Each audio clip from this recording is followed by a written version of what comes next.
quand il y a une crise, la préparation en amont est critique. Et il faut sur cela, et c'est un appel que je donne aux Juifs de France qui s'intéressent à l'Aliyah, comprendre que l'Aliyah est un processus qui se prépare.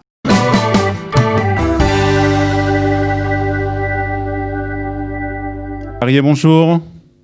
Bonjour. Merci d'être avec nous ce matin et de prendre le temps de nous parler quelques minutes ou quelques heures avant votre départ pour votre nouvelle mission, puisque vous allez, dans quelques jours, siéger à l'Agence juive à Paris pour être le directeur de l'Agence juive à Paris.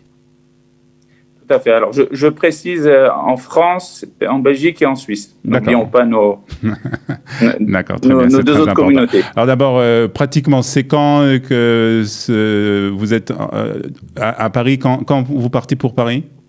Demain matin. Demain matin. Donc vraiment, on est à la veille de ce départ. Donc je suppose que les valises sont prêtes et que tout le monde est très excité à partir pour cette nouvelle mission, puisque bien entendu, je suppose que vous partez en tout cas avec votre famille. Alors avant, Ari Abitbol, de parler de ce que vous allez faire, de cette nouvelle mission, quels sont vos projets, quels sont vos objectifs pour ce poste de directeur de l'Agence juive à Paris. Parlez-nous un peu de vous. Alors on vous connaît puisqu'on vous a plusieurs fois, bien entendu, interviewé sur Studio Kalita, mais peut-être qu'on ne connaît pas exactement quel est votre parcours. Qu'est-ce que vous avez fait au cours de ces années en Israël ? Alors c'est un parcours dans le domaine éducatif, pratiquement. Oui, tout à fait. Je suis dans le monde de l'éducation juive et de l'Aliyah depuis maintenant une quinzaine d'années. J'ai travaillé dans l'éducation informelle en tant que responsable au lycée français de Jérusalem. Puis ensuite, j'ai travaillé à l'Agence juive où j'ai créé des programmes, notamment les programmes stages. Après ça, j'ai fait une première shlichut où j'étais responsable du département étudiant et ensuite shaliach du Bnei Akiva. J'ai aussi travaillé à l'école de Lucien de Hirsch, donc j'ai un petit peu, on va dire, parcouru le monde juif et le monde de la shlichut ces dernières années. Et depuis maintenant 9 ans, je travaille à l'expérience israélienne où je m'occupe des programmes long terme, Massa, Onward et d'autres programmes éducatifs qui permettent à des jeunes de venir en Israël. Et pour une grande partie d'entre eux, de rester au terme de ces programmes-là en Israël. Comment est arrivée cette proposition d'assurer le poste de directeur de l'Agence juive à Paris ? Écoutez, on m'a contacté un petit peu avant les débuts du corona en me demandant est-ce que le poste m'intéresserait. Alors c'est vrai que j'ai beaucoup hésité parce qu'au niveau familial, c'est pas simple. Vous disiez avant que est-ce que je partais en famille ou seul, mais on a pris la décision que je partirais seul et je ferais des allers-retours. Donc, c'est une décision familiale pas simple à prendre, vu que mes enfants sont un peu plus âgés. Et donc, si vous voulez, ça a été une certaine hésitation. Mais paradoxalement, la période du corona m'a décidé parce que je me suis dit que nous rentrions dans une période extrêmement différente, historique, et qui pourrait permettre, si vous voulez, de faire un travail pas uniquement lié à l'Aliyah, on va en parler sûrement, mais également au niveau éducatif. Les communautés ont été très touchées par cette période-là. Et je pense qu'il y a une prise de conscience en France de l'envie de travailler avec Israël et avec, que ce soit avec l'Agence juive ou les différents mouvements de jeunesse pour renforcer le lien avec Israël. Alors justement, vous nous parlez de la communauté. Je suppose que vous avez fait une sorte d'étude de marché, entre guillemets, de la communauté juive, que ce soit en France, en Belgique ou en Suisse. Alors, quelles sont vos conclusions ? Quelle communauté ou quelle communauté au pluriel vous trouvez à votre arrivée à ce poste ? Écoutez, je suis en contact avec de nombreuses communautés depuis pas mal d'années dans le cadre de mes différents postes. Et il est vrai que ce dont je me rends compte, c'est que il y a une grande ouverture à travailler avec Israël. On comprend qu'il y a un savoir-faire en Israël, que ce soit au niveau de l'éducation formelle, de l'éducation informelle, que ce soit au niveau des associations, de la façon de travailler qu'a Israël sur tous les sujets. Je peux prendre un sujet notamment comme la mémoire de la Shoah, où nous allons rentrer un grand projet que vous connaissez sûrement à Kalita, qui est le Zikaron Bassalon, qu'on va introduire en France pour la première fois. Si vous voulez, il y a pas mal de sujets comme ça qui sont traités en Israël de manière innovante, différente, et qui intéressent la communauté juive de France. Il y a un intérêt aussi pour des shlichim. Je pense que la communauté comprend qu'elle a besoin d'un vivier jeune, idéaliste, qui puisse venir et participer à l'effort de chaque communauté. Il y a certaines communautés qui sont un petit peu, je dirais, vieillissantes et qui veulent des forces vives pour les aider. Et donc, tous ces constats-là, on va dire que le corona a amené beaucoup de communautés à arriver à cette conclusion-là. Et quand je parle avec ces communautés, quand je propose ces différentes choses, j'ai des communautés beaucoup plus ouvertes à écouter ce type d'initiative. Et naturellement, c'est quelque chose qui nous intéresse énormément et j'espère qu'on va pouvoir rentrer dans ces sujets-là assez rapidement avec les différentes communautés. Lorsqu'on parle de directeur de l'agence juive en France ou dans les autres pays, on a l'impression que c'est surtout une fonction, on va dire, bureaucratique, c'est-à-dire c'est l'endroit où on ouvre les dossiers pour faire son aléa, c'est là où on reçoit toutes les réponses concernant son aléa, etc. J'ai l'impression que vous voulez ouvrir ça un peu plus et vraiment rentrer dans les communautés pour avoir un impact éducatif. Écoutez, l'un n'empêche pas l'autre. L'agence juive a toujours été, c'est pas ma définition à moi, c'est la définition qui a toujours été donnée dans les statuts de l'État d'Israël, comme le lien aux différentes communautés juives. C'est-à-dire que le représentant de l'agence juive est celui qui fait le lien entre les différents ministères, entre l'État d'Israël et les communautés juives à travers le monde. Et si vous voulez, dans ce travail-là, il y a un travail naturellement d'Aliyah, et l'agence juive s'occupe de préparer à l'Aliyah, s'occupe naturellement du côté administratif également, mais pas uniquement. Depuis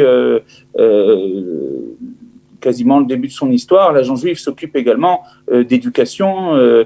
On se rappelle des différents camps d'éducation avec les mouvements de jeunesse, que ce soit en Europe après la guerre, que ce soit en Afrique du Nord, en Amérique du Sud. Donc le rôle traditionnel de l'agence juive a toujours été de s'occuper naturellement de l'Aliyah, qui est une des valeurs les plus importantes de l'agence juive, mais également de renforcer l'identité juive et de rapprocher les jeunes de leur communauté.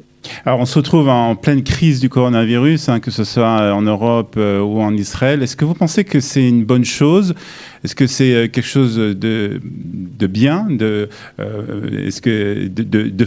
promouvoir la Aliyah en ce moment des Juifs, que ce soit des Juifs de France ou d'autres pays, de faire venir des personnes dans un pays qui est en crise ? Alors écoutez, pour répondre à votre question, je vais aller un petit peu plus loin dans l'histoire. Moi, j'ai fait mon Aliyah en 1998, certes un petit peu avant l'intifada, mais tous les jeunes qui sont venus après moi, et j'étais à l'époque volontaire au CNEF, je venais les aider.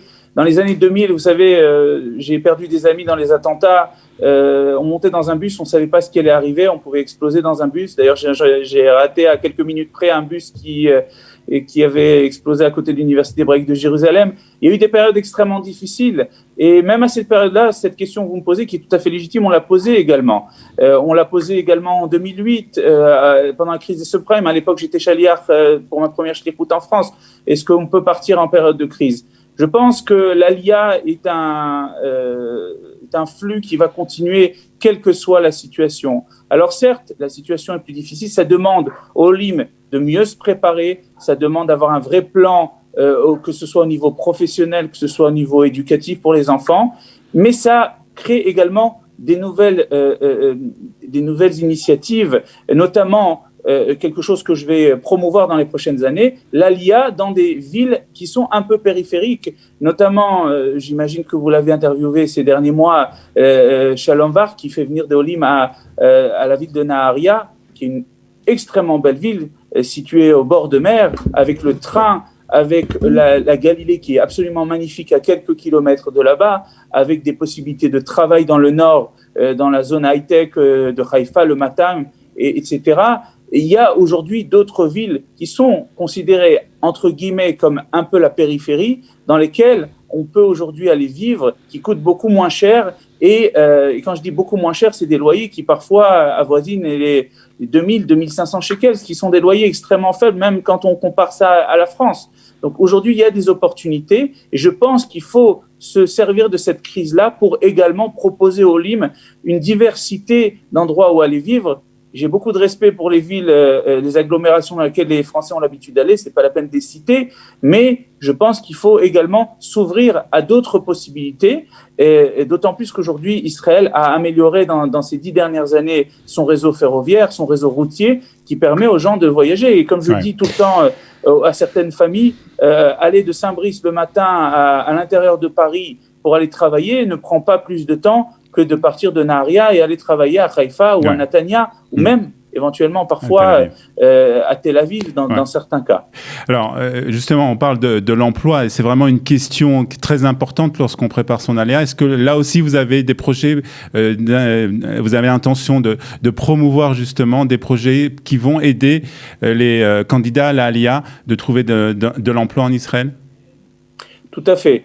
La chose la plus importante, je pense, c'est de commencer à mettre le pied à l'étrier depuis la France. Je vais travailler en collaboration avec Qualita. J'ai rencontré Ariel Kandel, le directeur de Qualita, on a déjà certains projets qu'on a commencé à mettre en place, notamment dans le domaine de l'informatique, pour la formation de personnes dans le travail dans le domaine de l'informatique. On peut prendre également des gens qui ont un domaine en France et les aider à s'adapter au marché du travail en Israël. Ça peut être que ce soit naturellement les métiers où il faut des équivalences, comme le droit, comme pharmacie et d'autres métiers dans lesquels on peut commencer l'équivalence depuis la France et partir en Israël. Vous savez, l'autre point positif qu'a amené le corona, c'est la possibilité de faire certaines choses en Zoom. On est actuellement en train de parler en Zoom. C'est un moyen de communication qui est devenu tout à fait légitime aujourd'hui, alors qu'il y a 6 mois, personne ne le connaissait.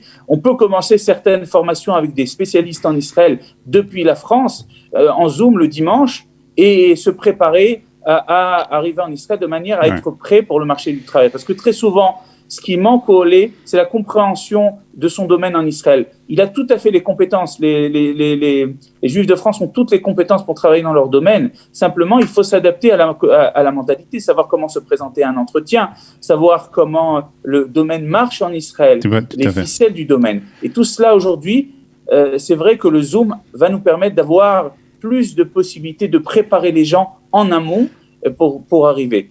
Comme je l'ai dit précédemment, quand il y a une crise, la préparation en amont est critique. Et il faut sur cela, et c'est un appel que je donne aux Juifs de France qui s'intéressent à l'ALIA, comprendre que l'ALIA est un processus qui se prépare. L'hébreu, c'est quelque chose qu'on peut commencer en France.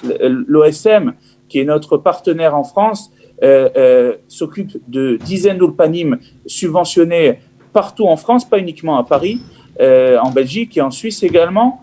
Et il est très important de commencer l'apprentissage de l'hébreu depuis la France, depuis la Belgique, depuis la Suisse, et se préparer à son domaine de travail. Et c'est des choses sur lesquelles nous allons travailler. L'autre point sur lequel il est très important pour moi d'améliorer toujours le lien, c'est avec les projectorimes des différentes mairies, parce qu'aujourd'hui, le ministère de l'Intégration a mis en place depuis pas mal d'années un système de projectorimes qui sont un petit peu, si vous voulez, sinon on est le ministère de l'extérieur, le ministère des Affaires étrangères, eux ils sont le ministère de l'Intérieur pour dans le sens où c'est eux qui vont recevoir le Olé quand il arrive en Israël et s'occuper de lui au jour le jour. Et il est très important de créer cette jonction-là entre le Olé et le projecteur avant même son arrivée. Alors Arié, pour terminer en 1 minute si c'est possible, quels sont ou quels seront les indices qui vous permettront de dire que vous avez réussi votre mission?